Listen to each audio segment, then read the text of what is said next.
안녕하십니까. 좋은 아침입니다. 반갑습니다. 오늘은 환자혁명 책에서 병원에서 비타민이나 미네랄을 처방하지 않는 이유라는 주제로 오늘은 만나보겠습니다. 시작하겠습니다.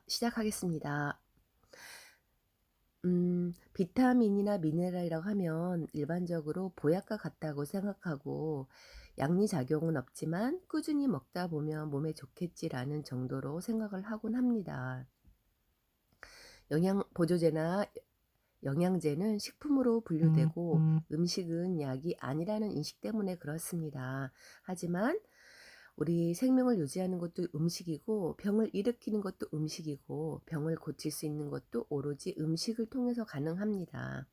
그래서 비타민, 미네랄이라고 하는 효능은 물론 막강하다고 할 수 있습니다.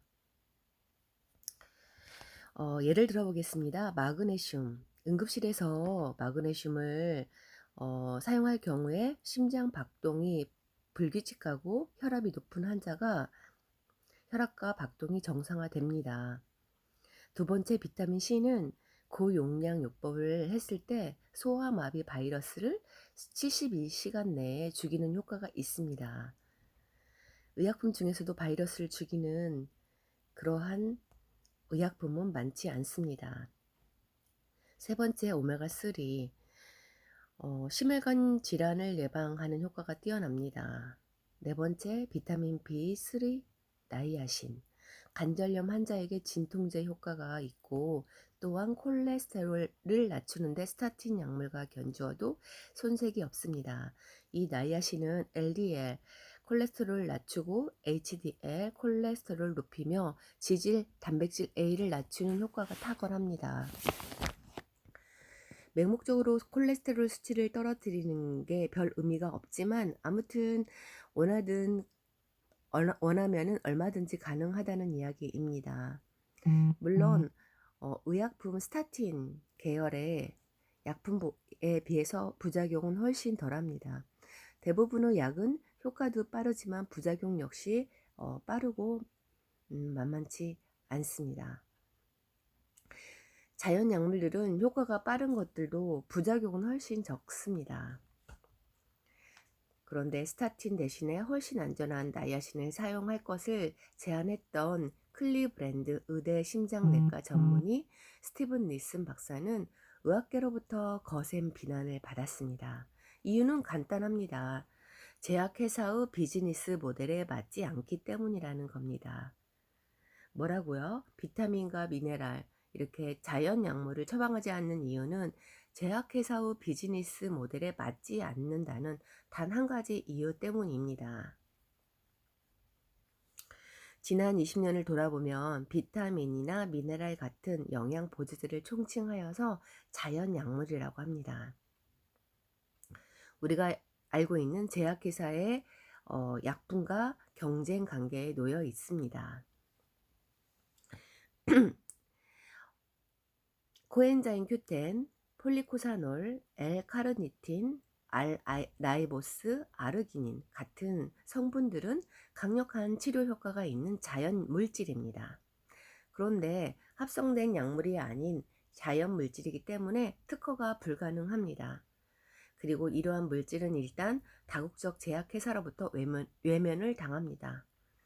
코엔자임 Q10을 합성하는데 최초로 성공한 회사가 미국 제약회사 머크입니다. 대량 생산이 가능했지만 코엔자임 Q10은 자연 물질이기 때문에 특허가 불가능하다는 이유로 그 코엔자임 Q10 합성 기술을 머크 회사는 일본 제약회사로 팔아넘겼습니다. 단지 이윤이 남지 않는다는, 제약회사의 비즈니스 모델에 맞지 않는다는 이유만으로 말입니다. 실제로 처방약들의 이유는 어마어마합니다. 공황장애 불안증 치료제에 자낙스가 있습니다. 이윤이 5,600배에 달합니다. 100정 모두 만드는 원가가 2.4센트입니다. 하지만 코엔자임 Q10을 비교하면은 코엔자임 Q10을 100개로 가격을 산정하면 $40입니다. 물론 원가도 훨씬 비쌉니다. 아예 비교 대상이 되지를 못합니다. 이러한 폭리를 취하는 것이 가능하려면 특허받은 치료약이어야 합니다. 제약회사의 의약품이어야만 합니다. 지노바이오틱이라는 말이 있습니다. 지노바이오틱은 생명체나 자연에 존재하지 않는 물질이라는 뜻입니다. 그래서 특허가 가능한 신합성 물질을 의미합니다. 신합성 물질을 지노바이오틱이라 합니다. 우리가 토끼나 사과, 이런 것을 특허를 낼 수 없는 것처럼 생명체에 존재하지 않는 그러한 물질로 특허를 가능한 신합성 물질을 지노바이오틱이라고 합니다. 그런 까닭에 병원에서 처방해 주는 약은 콜레스테롤 저하제든 혈압약이든 당뇨약이든 전부 자연계에 존재하지 않은 합성 분자 구조를 가지고 있는 모두 특허받은 약물입니다. 왜 비슷비슷한 콜레스테롤 치료제가 대여섯 가지나 있는 걸까요? 개인적으로는 하나도 없어도 되는 것 같은데요. 오직 그 약물만 처방하는 이유는 제약회사의 비즈니스 모델에 부합하기 때문입니다. 다른 이유는 없습니다. 제약회사는 또 이렇습니다. 정치적인 힘도 강하고 돈도 많아서 자사의 특허약과 경쟁 관계에 있는 자연 물질들을 음해하고 제거하려는 시도를 합니다. 괜한 음모론이 아닌 경쟁 대상을 제거하는 것은 비즈니스의 당연한 생리입니다. 미국 의회의 가장 큰 로비 세력은 군수무기나 오일 산업이 아니라 화학 산업이 주도하는 식품과 제약 업계가 가장 큰 로비를 합니다. 왜 미국이 의료비만 말도 안 되게 비쌀까요? 응급실 한 번 갔다 오면 왜 몇천 달러를 쓰게 되고 입원했다 해도 몇만 달러를 병원비로 내게 되는 걸까요? 이런 현상이 정상일까요? 로비를 통해서 그렇게 다 만들어 놓았습니다. 이권 세력이 의료보험을 엉망으로 만들어 놓고 의료 수가와 약값은 천문학적 수준으로 올려놓은 것입니다. 전 세계에서 처방약의 TV 광고를 허용하는 국가는 미국과 뉴질랜드뿐입니다. 강력한 로비의 결과입니다. 그냥 돈으로 통제하는 것입니다. TV 매체의 가장 큰 광고주 역시 제약회사입니다. 의사들은 왜 약만 고집할까요? 의사들을 교육하는 게 제약회사입니다. 물론 의대 교육 과정을 통해 수련하지만 의대를 후원하는 것은 제약회사입니다. 의대 교수를 찾아가 새로운 최신 약물에 대해 홍보하면 의사들은 그것을 수련의들에게 가르칩니다. 저명한 대학 교수들은 키 오피니언 리더라고 하여서 제약회사에서 특별 관리를 하며 연구 논문 발표와 심포지엄을 통해 충분한 부수입을 올릴 수 있습니다. 제약회사 주도의 비즈니스 모델이 아니고서는 고가의 의료 장비로 가득 찬 화려한 대학병원을 설립하고 유지할 수 없습니다. 현재의 암 산업이 계속 유지되지 않는다면 모든 대학병원들이 문을 닫을 수밖에 없습니다. 현대의학은 대증요법으로 대표됩니다. 구체적으로 정리하자면 제약회사의 화학 약물을 사용해서 증상을 치료하겠다는 대증요법으로 수많은 의학 중 한 가지 패러다임에 불과합니다. 20세기를 지나면서 자본의 힘을 등에 업은 제약회사 주도의 의학 모델이 자리를 잡았습니다. 의과대학 수련과정 10년 중에서 영양학에 대해서 배울 시간이 있을까요? 없을까요?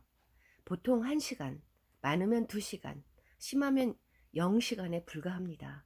의대에서는 영양학을 배우지 않습니다. 의대에서는 의약품의 용량, 투여 방법, 독성학, 효능, 부작용, 대처법 등을 배우지 자연물질, 비타민, 미네랄, 양리작용, 이런 거에 대해서 배울 기회가 전혀 없습니다. 배움의 기회가 없다 보니 왠지 마음이 안 갑니다. 뜻 있는 의사들은 의대를 졸업하고 따로 공부를 해야 합니다. 대부분의 의사들은 그저 배운 대로만 의술을 행합니다. 환자가 혈압이 높다고 하면 당장 혈압약을 처방하는 것입니다. 거의 모든 상황을 응급 상황으로 보고 대증요법을 적용합니다. 혈압약의 부작용에 대해서는 크게 우려하지 않습니다.